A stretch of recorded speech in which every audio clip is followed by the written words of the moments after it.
Welcome to the Irish NFL Show's Championship Sunday preview, brought to you in association with QuinnBet. There are just 2 football weekends left in the season, with a brief break in the middle while we draw breath ahead of Super Bowl 60 in Santa Clara. We'll be there in a fortnight's time, but which 2 teams out of the Patriots, Broncos, Seahawks and Rams will be taking to that field? Ciaran, Boyle, Brian O'Leary and Shane Brennan with me, Conor Brophy, to preview the AFC and NFC Championship games, otherwise known, of course, as the Super Bowl semi-finals. We start at Mile High Stadium in Denver. That's the 8 p.m. game on Sunday night between the number 1 seeded Broncos and the number 2 seeded New England Patriots in the AFC. The Patriots, Shane, we'll start with you.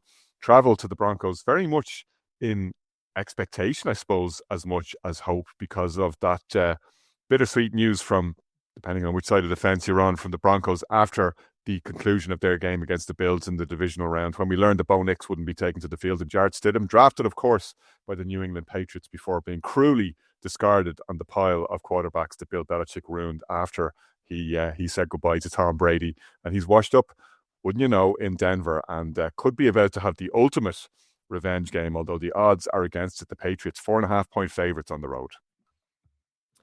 Bizarre that the Patriots are 4.5-point favourites in a stadium which the Patriots have gone into 4 times in the playoff and lost 4 times in the playoffs over New England's history. Out of all the achievements of the Brady-Belichick era, winning a playoff game in Denver was not one of them. Interestingly enough, I spent most of this week actually watching back the AFC Championship game from 10 years ago. How things have changed. The quality is still HD, but everything else seems to have changed so much. And in that game was a Denver story in which a quarterback who, in fairness, it was Payton Manning, but Payton Manning in his, as some people recall, his noodle arm season, managed to get enough done whilst the Denver defense was playing absolutely superb football. And I'm just laughing here because I watched the Saturday Night Live clip of Payton Manning again. I know I'm addicted to Saturday Night Live. It's one of my favourite ever. I just, in the lead up to this game, I couldn't help watching it again. I love that clip. It's like lettering the balls to the back of the kids. Oh, brilliant. I actually look. I look at this thing there. I mean, I'm not saying I have, and I'm not saying I haven't. But anyway, getting on to the 2016 AFC Championship game, that the story of that game was, I'm not going to underplay obviously Payton Manning because he's Payton Manning, right? But I mean, it's defense first football in Mile High. Try to be physical, try to wear the team down in the altitude, and find a way to victory there. And that's what the Denver are looking at here. The Patriots are coming into this as favorites. My professional opinion, we all have our professional and personal opinions. My professional opinion, and probably my personal as well, is that it's a crying shame that Bo Nix isn't in this game. I think it really takes away from the kind of spectacle that we can expect. But obviously, as somebody who's watching this with Patriots tinted glasses, it opens up a great opportunity, because what Denver haven't proven so far this year is the fact that they have much of a run game. And Bo Nix has been he's like himself and Sean Payton have been so closely tied together in terms of the Project Denver that once he's gone out of there, what do we expect from Sean Payton? But the more I sit back here, I was speaking in the early part of this week and almost saying like it was a foregone conclusion the Patriots going to find some way to go in, considering that Drake May's already faced 2 of the top 5 defenses in the league. There's no reason why he can't go in and face the third and manage to find a way to just about get it done, even if the offensive line, as I was saying in the live show, doesn't hold up very well and didn't hold up very well against Houston. But then you hear all these people talk about Stiddy, Julian Edelman and Gronk were talking about how great of a guy he was and how laser throw on his laser throws and all this kind of thing. There's a lot of people coming out and saying that actually you might have more to him than people expect. Now, some of that maybe there's a bit of talking up, and by the time we actually get there, he completely flames out. But let me go back to Sean Payton's record with backup quarterbacks. He sounds like that hoariest of GAA cliches, flying and training. He's flying and training, Stiddy, I tell you, some man. Yeah, even the name Stiddy, you already imagine him playing for the Kerry Footballers or something like that. But here's the thing. I mean, Sean Payton's record with backup quarterbacks is supreme. I think I heard Mike Florio earlier on saying that when Drew Brees was injured, it was a 12-0, 13-0. I'm not quite sure the exact stat, but it's something in that mark. We remember a big chunk of that was Teddy Bridgewater as backup for Drew Brees in 2019 when he went 5-0 with a 99 passer rating, and he threw twice as many touchdowns as interceptions. If there's any coach that can get something out of a backup quarterback, and obviously he's been in that building, he's been kept in that building as the backup for a reason. They must feel he's got something in there. He's one of the highest paid backup quarterbacks in the league. He's been there for 3 seasons. He was the hand-picked backup quarterback by Sean Payton, who, as you say, knows a thing or two about signal callers. Like, this is no off-cut or afterthought. Stidham is there because Sean Payton wants him there.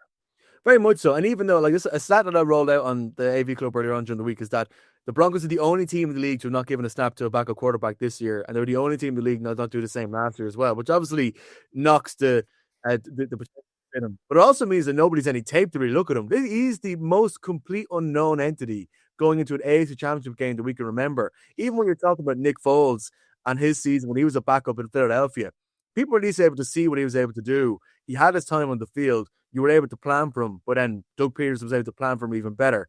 He's a complete unknown for this Patriots defense to come up against. So it's not as much of a foregone conclusion as I thought it was if you asked me 2 days ago. 2 days ago, I was fully rocking him with confidence. But the more I think about this, the more I see a path to victory to Denver with a strong defense against that Pats O-line. I mean, all they really need is a turnover. You have to remember, Drake May's given up 6 turnovers in the last 2 games. All they need is a turnover and a short field and get the punch in, or a pick 6 and win a 14-10 type game. That said, I'm still picking the Patriots for 2 key reasons. Firstly, you can't take away, I think, from the job that this Patriots defense has done in the last 2 weeks at a time when actually not many people were expecting them to do so. All of the pressure and all the expectation has been on the offense, what Drake May, MVP candidate, now officially as of today, candidate can do, what the run game has done, what Josh McDaniels has done in coaching both situations. I actually think the defense plus the game calling and the game day coaching of Vrabel on that side of the ball, I think has really shown himself to be quite important and quite pivotal in the last couple of playoff games. I think it was really impressive in the way that they handled themselves against Houston last week. And I think they actually might have enough to, if there's momentum leaving, find a way to bring it back on the Patriots, on the Broncos, excuse me. And secondly, if the Broncos don't have a run game to fall back on, they might be relying on too many passes. We saw that earlier in Arizona with Jacoby Brissett, how that kind of thing ends up becoming, you could potentially become an interception machine. And in that situation, do you then trust Trayvon Henderson or Ramondre Stevenson just to run the rock enough for New England if Drake May is being shut down by those corners, which you know that Denver can do? Yeah. So look, I think this game is going to be closer than people think. It's definitely not a foregone conclusion the way that a lot of Patriots fans are talking about it as, but I'm still backing the Patriots have enough to win, especially the further we get into the second quarter or into the second half, because mainly of the coaching house of Mike Vrabel and Josh McDaniels. Ciaran, Boyle, there's a lot of different potential keys to this game. One of the ones that I'm particularly interested in watching is how both teams run the rock. We saw the Patriots completely stuff the Texans last weekend, put everything on CJ Stroud, which is where CJ Stroud clearly didn't want it to be because he had a bit of a mare. I think they held Woody Marks to 1.6 yards per carry. They didn't necessarily run the ball brilliantly themselves. However, we also saw on the other side of it, the Denver Broncos defense, which does several things outstandingly well, if not better than any other team in the league. 68 sacks testifies to that, an almost record-setting mark for them. That's almost 4 sacks per game, which is just an unbelievably high number. But we also saw James Cook run all over them. Typically, they've been a lot better than that. They're up and down in terms of their ability to get RJ Harvey going as well. I see that as one of the most important things this weekend, particularly when you're rolling from a Broncos perspective with the backup quarterback behind. Let's also make clear here, the best offensive line in football. Yeah, the best offensive line in football, arguably the best defense as well. However, the main issue for me is obviously with Bo Nix not being there.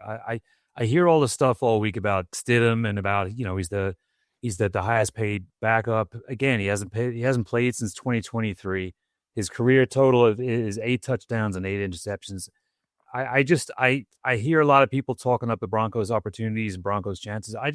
I'm struggling to see where it's going to happen because, like you said, RJ Harvey running the ball. If you're pinning your hopes on Stidham or RJ Harvey running the ball and getting some purchase out of this game, then I think you might be in for a surprise because this Patriots defense has been rocking and rolling in the playoffs. I mean, we saw what they did last week. I mean, I just think in the key parts and the key components of this game, I just don't think that the Broncos even, talk with Payton talking up Stidham is going to have enough weaponry to beat the Patriots. I think it'll be close.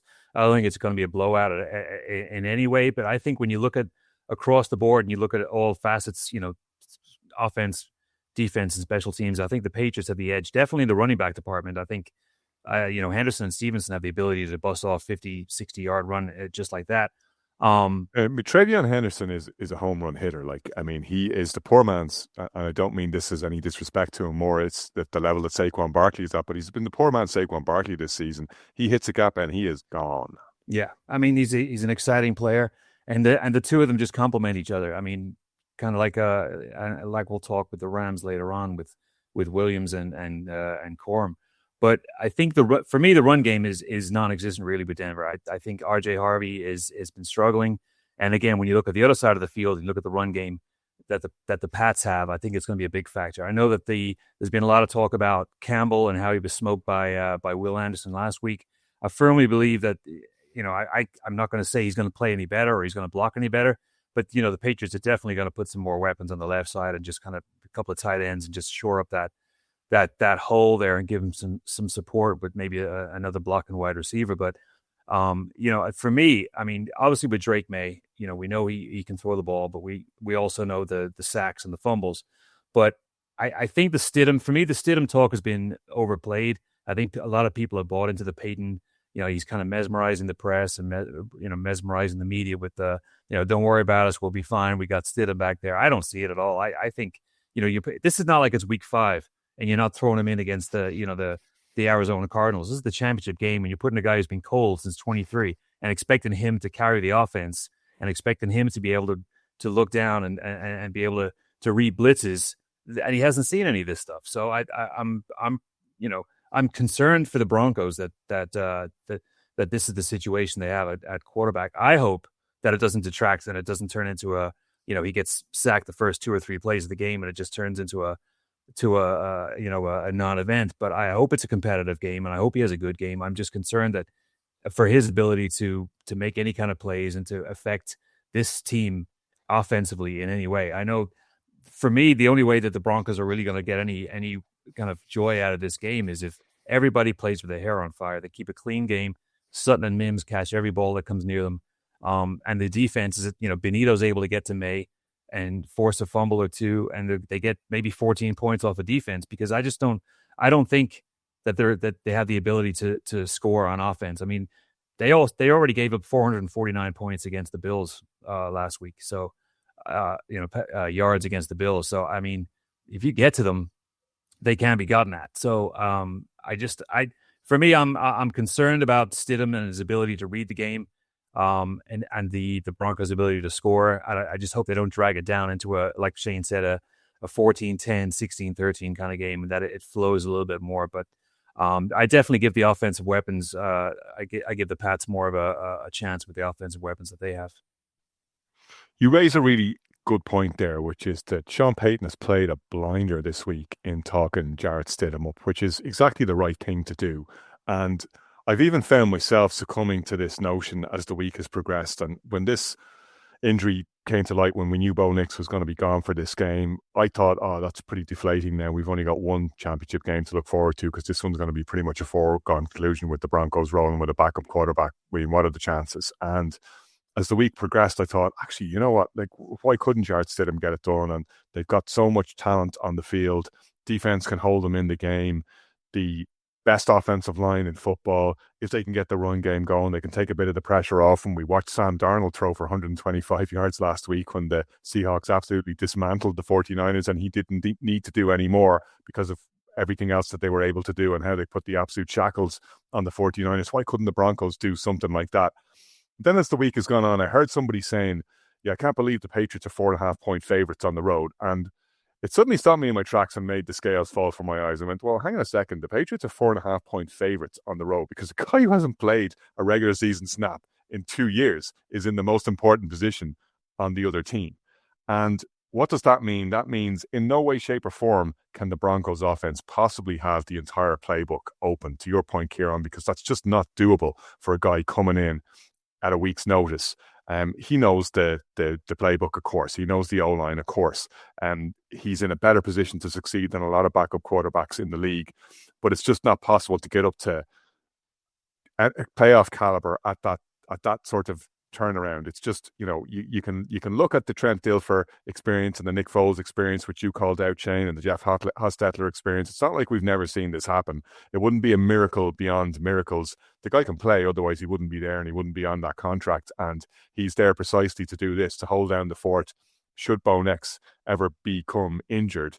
It's just such an unknown and it's such an uncertain factor, and it hamstrings clearly what the Broncos are going to be able to do on offense. And your whole case for the Broncos during the playoffs has been the defense can hold out, the defense can keep them in any game, but we need to see a little bit more from the offense if they're going to, to quote Mike Vrabel's line, if they're going to take out the big dogs in January. The big dogs come out to play in January is what Vrabel's been saying, getting his team ready. The Patriots haven't looked like they're world beaters either, and we were doing our watch-along last weekend, Shane and Brian. One of the things we were kind of slightly worried about is that the Patriots just hadn't put the Texans away earlier. And now that's credit also to the Texans defense, who didn't allow them. They did pull away in the end, but it was slightly concerning that Drake May had such a poor game, as you say, Shane, that he was so turnover prone. And they got to do something on the left side of that offensive line. Will Campbell, who's a rookie, has just found that this level is a little bit above his pay grade at this point in his career. I don't think anybody doubts that he has the talent or that he'll get there eventually. It's just a lot to have on his plate, particularly when he's up against Nick Bonito, the most ferocious bagman, or one of the most ferocious bagmen in the league this year on a defense which, as we said, racks up sacks for fun. But it's far from a perfect defense. If defense won championships, the Houston Texans will be playing this weekend. You need your offense to do more than a replacement level job in the playoffs. You need, at a time when QB ratings fall off a cliff because the best teams are coming out to play and everybody steps it up a level, including the Patriots. Shane, you've been marveling at how the Patriots have performed defensively over the last two games because, big time players show up in these big moments. To quote that great line from the Devil's Advocate again, can you impose your talent at will? This is what pressure does. It either makes you focus or it makes you fold. The Patriots, we've seen focus week after week. The Broncos defense, I just don't trust to be able to hold them in a game of this magnitude where the offense is going to be hamstrung. I think we've seen what the Jaguars did to them. We saw, to your point, Ciaran, what the Bills did to them last week. I just don't think that they're as complete a unit as the Texans defense or the Seahawks defense that we're going to talk about. And I think we've seen them exposed too many times for my liking. They've had a relatively easy run schedule-wise, and I know I've been harping on this point for a while.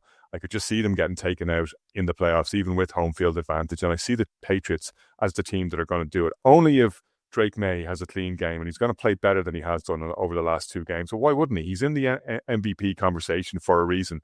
This is when you show your MVP chops. I trust him to do it. I trust Josh Daniels to have schemed up in the right way to make sure that he's protecting Will Campbell. And I think it's just so much to ask of Jarrett Stidham to come in and perform. He's going to have to play the game of his life, having not had enough rehearsal time to do so. And it's going to be the point at which I think we see the Broncos bow out and the Patriots advance to Super Bowl 60. Brian. Guys, I'm going to go against all three is here. I'm quite comfortable in where the Broncos are from a quarterback perspective, because when you look at backups coming in for teams, and you always see that initial kind of burst where they play quite well the first game, second game. I take it on board that the stakes are so high. It's the AFC Championship game. But we've seen in the past where quarterbacks come in initially for teams during the regular season. They play well first game, even play well second game. And then all of a sudden, over the course of 4 to 5 weeks, the cracks appear because teams get used to what they're looking at and they get an opportunity to look at the various different coverage or the content, and they scheme it into their plan in terms of what they can do to address this quarterback play for the team. I don't think the Patriots will have had enough time to figure out what the plan is for this quarterback, because they just don't know. There's not enough film for him. And I think that kind of plays into Sean Payton's hand, because he is a master at putting a quarterback into a situation to go and win a game. Shane referred to earlier on the numerous quarterbacks in which he's had to work with, and he still found ways to navigate victories. I throw in James Winston into the mix there. That's something we also forgot when he was in New Orleans. His interception count, across his career has been abysmal, but yet it came way down under Sean Payton, because Sean Payton knew how to manage the situation, even with him at quarterback, slinging the ball from here to there and everywhere. And on Sunday, I think he will draw up a plan that just allows him. It won't be like if he goes in and tries to run the playbook essentially that Bo Nix has been running, whether it was last week or during the regular season. That's not going to work. I think he would have had an opportunity. And this isn't just something I imagine they just sit there and go, okay, this is the week we have to prepare for it. I imagine they've been working on this scenario for weeks. There's always going to be something in the background. You watch these programs where they're in the headset talking about what play they're going to call on third down and fourth down. Well, this is a scenario where during the season, I believe they would have looked at all these alternatives and scenarios where if we have to plug in Steady City, or whatever you want to call them this week, into this situation. I'll throw another one in there, which we haven't reflected on. And I know it's a bit of a wild X factor, but I've just been looking at NFL backup quarterback performances, Brian, to see if we could back up. And, for every, as you say, for every Nick Foles, there's a Spencer Rattler who lost all 6 of his games as a backup. Yeah, so but I wouldn't put him in. You wouldn't put him in that bracket. You wouldn't put him in that bracket. Why? We haven't seen him play. Well, he's isn't he one of the highest paid backups in the league? So obviously Sean Payton has a trust factor there that he believes he can go in and win a game. You don't pay someone the enormity of what they're paying him unless they're convinced he can be the man to step in at the right time. I'll throw another X factor in. We're throwing another one in there. We're suggesting they don't have an effective run game. It's a bit of a wild card, but they're going to go with it and see how it plays out. J.K. Dobbins is being activated this week, so it's no longer a one-headed monster in Harvey and McLaughlin. It's a two-headed monster. It's three-headed monster, and J.K. Dobbins will probably lean on him with his experience in Baltimore. Had a great season in the Chargers. I know it's a risk because he's come back after an injury, could quickly grow the game, but I think he's the kind of guy that could come in and alleviate the pressure on the other two, having to run the ball. And can they run the ball effectively? You called it, Conor, like last weekend. It was abysmal. But the Texans were abysmal. Let's be fair. I don't believe the Broncos are going to be abysmal. I mean, I've been stressing this for weeks that if they find themselves as the 1 seed, and they do have home field advantage, whilst they didn't play very well last week, they still get over the line. And that's what it feels like. They don't necessarily have to play well to get over them. Just do have to do enough offensively to keep themselves in the game. And then, I'm not saying things go their way, but 4 quarters in an AFC Championship game are wild, and like all it takes is for 1 or 2 situations to go their way. Look, I'm leaning Broncos. I've just had this niggling feeling for quite some time, and I've expressed it within the group that I just feel this is the year in which the Broncos are going to make it back to the Super Bowl. 10 years removed from Super Bowl 50 in Santa Clara, they made it. You touched on Peyton Manning being the quarterback, different world back then, but essentially they won the Super Bowl despite Peyton Manning that year, which is probably disservice to Peyton Manning because he's a stellar quarterback. But despite still being a quarterback, I believe they'll win on Sunday and get to the Super Bowl. And then we're in a situation where we've gone to San Francisco to watch the Broncos play in Santa Clara. Super Bowl 60, 10 years on, Broncos are back in the Super Bowl. And Sean Payton again pulls out a masterful performance. Denver Broncos on Sunday. Ready, steady, go. Orange Crush Mark 3 all the way for Brian. We'll take a quick break before we preview the NFC Championship game.